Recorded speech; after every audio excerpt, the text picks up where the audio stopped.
C'est en voyant Jack à terre après s'être fait battre par les formes Sulong d'Inuarashi et Nekomamushi sans que le mangaka nous ait pu laisser profiter si ce n'est une seule seconde de ce combat épique et attendu depuis 4 ans que nous avons décidé de lister tous les affrontements ultra importants de One Piece que l'auteur, parce qu'il a autre chose à raconter, a décidé de garder secret pour notre plus grande frustration. Alors si comme nous, vous ne voulez louper aucun combat et prochain chapitre de One Piece, abonnez-vous à la chaîne, c'est le meilleur moyen de découvrir nos futures vidéos et de nous encourager. 420 000 merci à vous tous qui nous soutenez et vous abonnez chaque jour. Vous êtes prêts? Découvrons ensemble les 10 plus importants combats que vous n'avez jamais vus et que vous ne verrez jamais dans One Piece.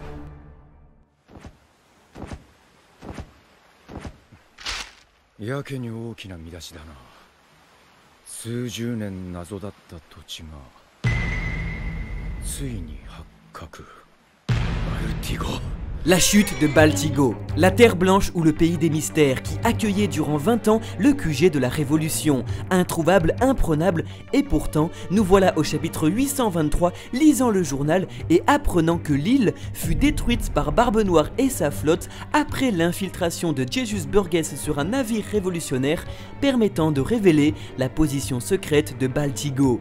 Oui, Marshal D-Teach a affronté Monkey D. Dragon, mais ce n'est pas tout, Barbe Noire et ses hommes se sont enfuis après avoir également affronté au même moment le Cypher Paul 0. Lucci, Kaku, Dragon, Sabo et Barbe Noire sur une seule et même île. La tension devait être à son comble et malheureusement, nous ne verrons sûrement jamais ce qui s'est réellement passé.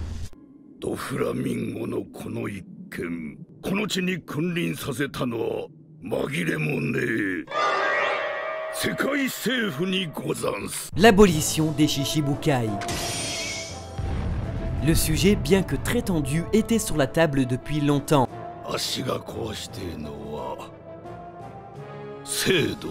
Despotes sans foi ni loi, protégés par le gouvernement, les Shichibukai n'ont plus leur place dans ce monde. Et pour maintenir l'équilibre de ce dernier, tout en abolissant les insolents grands corsaires, le gouvernement mondial opta pour le SSG et le génie de Vegapunk, qui aura créé une force secrète suffisamment puissante pour remplacer l'ordre des Shichibukai. Alors, le chapitre 956 de One Piece, se terminant sur le charisme de Mihawk, l'humour de Baggy, la puissance de Weeble et l'assurance de Boa Hancock face à la marine tout entière, restera un an plus tard un des plus grands cliffhangers du manga, tant cet événement était attendu et ouvrant ce qui ressemble aux prémices d'une guerre mondiale.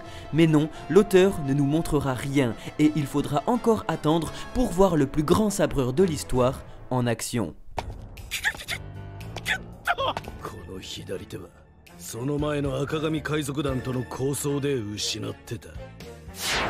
Killer et Kid versus Kaido et Shanks. Alors que Basil Hawkins n'a pas réfléchi 2 secondes avant de se ranger sous l'aile du dragon, Scratchman Apu était lui depuis le début complice de l'empereur. Pourtant, les 2 autres supernovas sur place ont refusé de plier le genou, expliqué au chapitre 954 comme s'étant battus jusqu'à l'épuisement. Soumis aux pires tortures et chantages, les 2 meilleurs amis ne se sont jamais trahis et ont affronté la mort sans broncher. De plus, c'est au chapitre 928 que nous apprenons que Kid a réussi à blesser un Sweet Commander et a même affronté Shanks et son équipage, perdant son bras gauche dans la bataille. Des informations giga importantes sur Kid et Killer, les rendant encore plus intéressants et attachants. Mais étrangement ça, leur auteur ne veut pas encore nous le montrer. La guerre de la vengeance. C'est un an après l'affront commis à leur père et frère que tous les enfants ont décidé de se venger du responsable à l'origine de la grande guerre de Marineford.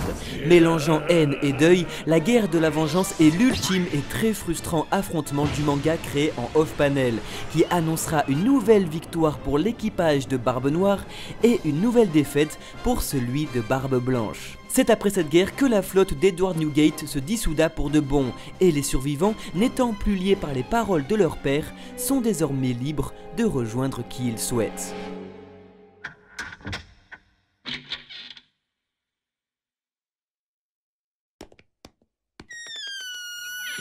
Les révolutionnaires contre le gouvernement mondial. C'est simple, au chapitre 908, Sabo disait « Soit on réussit, soit on crève ». Bah, c'est 50 chapitres plus tard que sa mort et celle d'Hancock et Vivi sont tout simplement sous-entendues dans les journaux et messages officiels de l'auteur. La révolution avait beau être déterminée, en face d'elle était la puissance démesurée de Fujitora et Ryokugyu, deux amiraux sur place plus le CP0. Le nouveau point ardent n'avait donc aucune chance. Et alors, la rêverie, bien que très courte, aura engendré des événements que absolument tous les lecteurs attendaient depuis des années, à savoir l'abolition des Shishibukai et l'intervention des révolutionnaires à Marie-Joise. Seulement, la subversivité de l'auteur fera que nous les verrons jamais.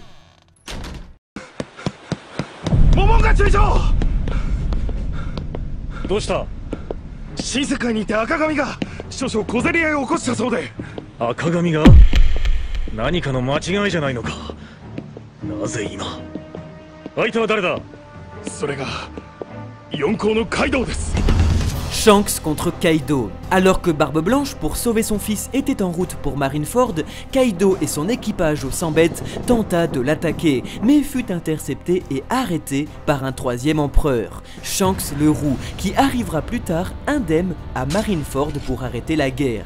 Mais alors, comment Shanks a-t-il réussi à arrêter l'invincible créature? L'a-t-il fait boire comme Edward Newgate avant lui?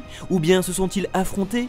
Aucune réponse jusqu'à ce jour, mais la persuasion du Roux, comme avec le Gorosei au chapitre 907, a su se faire entendre. Nous avons donc décidé à notre tour d'imaginer la scène en manga. Vous trouverez alors notre vision de la rencontre dans la description. Bonne lecture à tous. 奴は生意気にも小生の一人を打ち破った。少し前まで4小生だったのさ。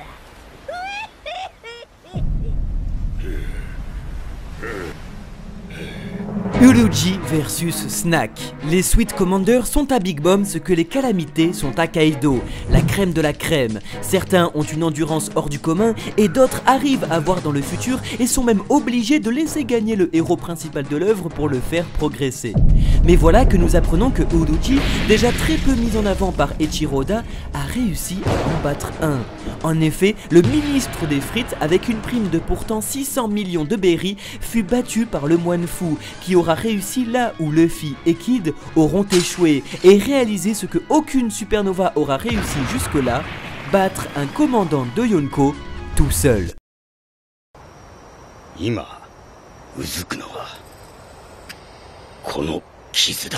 Shanks contre Barbe Noire. Il a survécu à bien des batailles, souffert de nombreuses blessures et cicatrices, mais la seule qui aujourd'hui le fait toujours souffrir est celle à son œil gauche. Une cicatrice non pas infligée par Dracul Mihawk ou un amiral de la marine, non, par Barbe Noire. Par sa simple volonté, il visera le sommet et prendra ta place. Le Roux paraît être le seul au courant du danger que représente Marshal D. Teach avant même la guerre de Marineford, tant les 3 griffes qui lui ont été infligées ne l'ont pas été par surprise. Non, Shanks et Barbe Noire se sont réellement battus, et alors que le Roux était dans l'équipage du roi des pirates, considéré comme un des hommes les plus forts au monde et devenu empereur de ce dernier, celui qui à l'époque a gagné et Marshal D. Teach. Où, pourquoi et comment, nous avons réalisé une vidéo sur le sujet dont nous sommes très fiers et que vous trouverez en description. Qui sait, peut-être qu'après l'avoir visionné, vous saurez ce qu'il s'est réellement passé.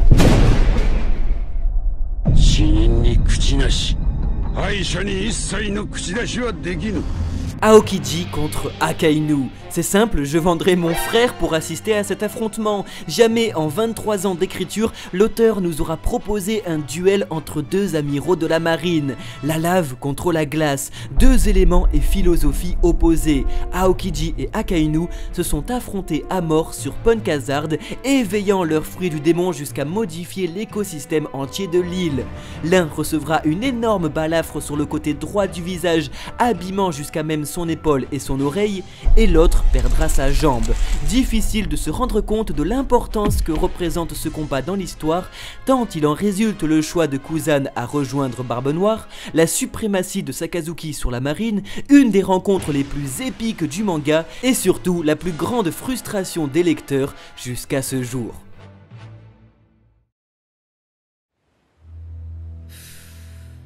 Demo Garp-kun, あの二人はあなたが海軍の英雄と呼ばれるゆえん。L'équipage des Rox contre Garp et Roger. L'incident de God Valley est jusqu'à présent l'affrontement le plus important jamais décrit dans l'œuvre. Ainsi entra dans la légende Monkey D. Garp comme le héros de la marine qui se sera allié avec son ennemi de toujours, Goldie Roger, pour faire tomber le plus grand pirate de son temps, Rox D. Shebeck, et son terrible équipage considéré par le premier concerné au chapitre 906 comme un désastre défiant tout entendement.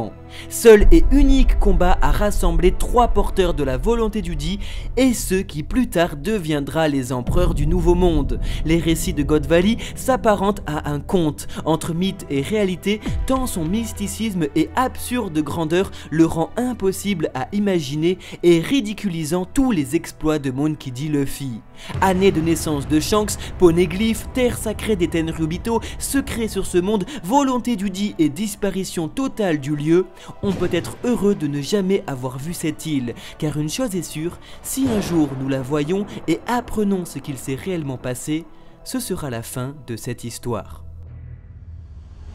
Vous pouvez donc constater qu'en 23 ans, on en aura vu des choses, mais beaucoup, voire les plus importantes, seront dans l'écriture subversive du maître, restées dans l'ombre. C'est pourquoi je vous demande maintenant, parmi tous ces grands événements que nous venons de citer, si vous devriez en voir un seul, lequel choisiriez-vous?